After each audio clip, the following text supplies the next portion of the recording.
Dr. Ben Carson in some hot water, maybe even boiling hot. The presidential candidate coming under heavy fire for an eruption of controversies. One is his West Point scholarship claim, and the other, a violent stabbing incident.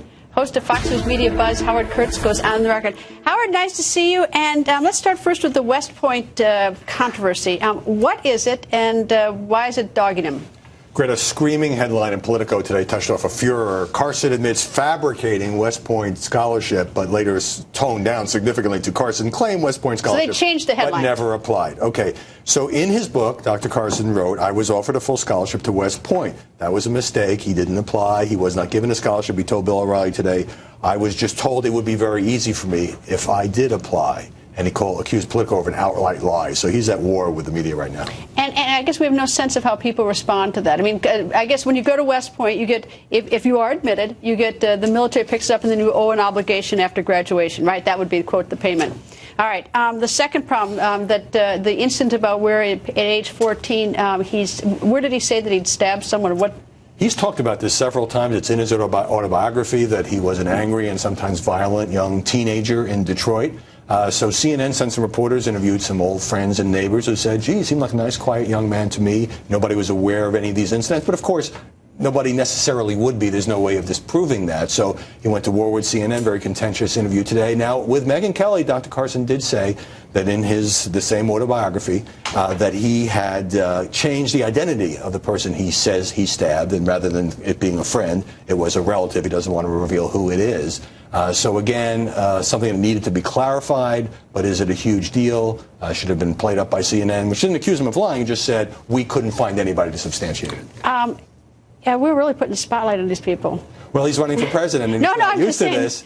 But here, isn't this a bizarre spectacle? Usually you have the media trying to dig up something bad on presidential candidates. Carson says, look, I was a thug when I was 14 years old. And CNN says, no, we think you were a pretty nice guy. And he's saying, well, you're trying to imply that I'm lying about these incidents. I'm surprised we have so many candidates who want this job when the way we dig on them. Anyway, Howard, nice to see you. Same here, Greta. And Dr. Ben Carson addressing the controversy with Bill O'Reilly. You were never formally offered any kind of accommodation at West Point. Is that correct? Right. I was just told that it would be very easy for me. Okay. So that should have been a little clearer on page 57 of your book, correct? I guess it could have been more clarified. I told it as I understood it. And Dr. Carson is even getting support from his campaign opponents. It's between Politico and Ben Carson. Put me on the Ben Carson column, please. The On the Record Politico panel is back from USA Today. Kirsten Powers and Fortune Magazine senior editor Nina Easton. Nina, I guess, we've gone after other candidates in the media for things that are pretty dated, so... Yeah, it's kind of a dangerous task when journalists start going down the road of proving these childhood issues. I remember Mitt Romney and the supposed hazing incident at a boarding school, and there was a back and forth about whether that was really true.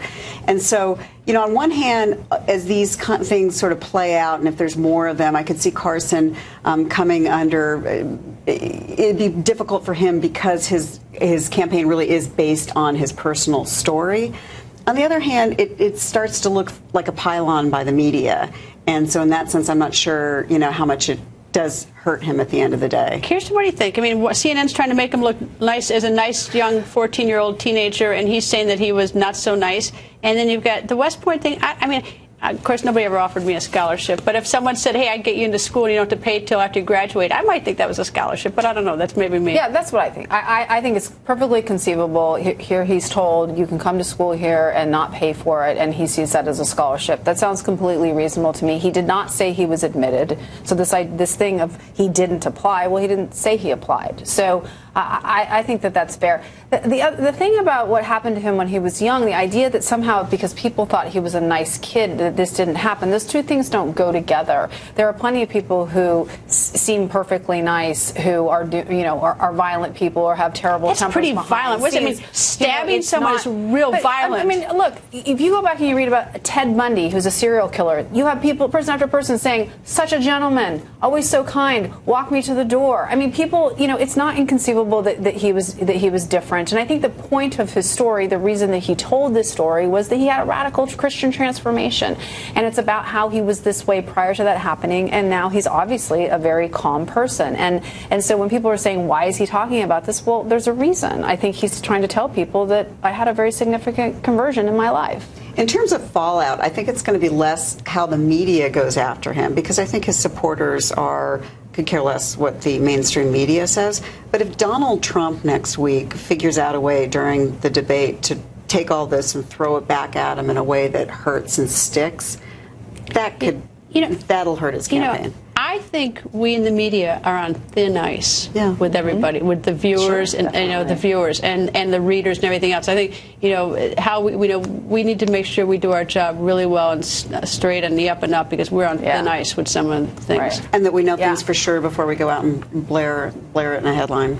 Yeah, and I also think that people, people do make honest mistakes in the way they remember the past. I mean, when I wrote my book, I had a very small section just on the history of my family in terms of being Irish, and I had some things, and I thought, I need to go back and double check some of these things. And, there were some stories that I have told to other people that actually weren't accurate, and that I could have just put in my book. I had to fact check my family stories because I didn't remember it correctly. People tell stories differently. That's the Elizabeth Warren. That's Senator Elizabeth Warren's issue of not misremembering. I know if I wrote a biography, my title would be "As I Remember It." It would be the title. Anyway, Nina, Kirsten, thank you both, and don't miss